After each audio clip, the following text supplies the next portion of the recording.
شروع اللہ کا نام لے کر جو بڑا مہربان نہایت رحم والا ہے۔ ایک طلب کرنے والے نے عذاب طلب کیا جو نازل ہو کر رہے گا، یعنی کافروں پر، اور کوئی اس کو ٹال نہ سکے گا۔ جو بلندیوں والے اللہ کی طرف سے نازل ہوگا، جس کی طرف روح القدس اور دوسرے فرشتے چڑھتے ہیں، اس روز نازل ہوگا جس کا طول 50,000 برس ہوگا۔ تو تم کافروں کی باتوں کو حوصلے کے ساتھ برداشت کرتے رہو۔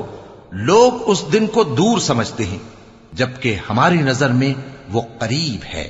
جس دن آسمان ایسا ہو جائے گا جیسے پگھلا ہوا تانبا، اور پہاڑ ایسے جیسے رنگین اون، اور کوئی دوست کسی دوست کو نہ پوچھے گا، حالانکہ ایک دوسرے کو سامنے دیکھ رہے ہوں گے۔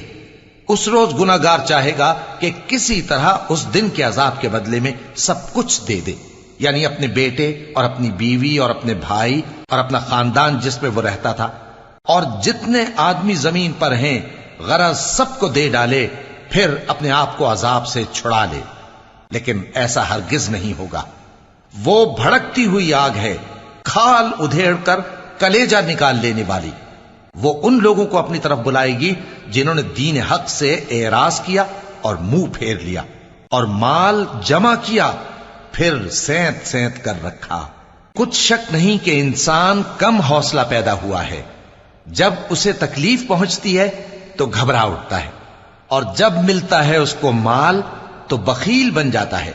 مگر نماز ادا کرنے والے جو نماز کا التزام رکھتے اور ہمیشہ پڑھتے ہیں، اور جن کے مال میں حصہ مقرر ہے، یعنی مانگنے والے کا اور نہ مانگنے والے کا، اور جو روز جزا کو سچ سمجھتے ہیں، اور جو اپنے پروردگار کے عذاب سے خوف رکھتے ہیں،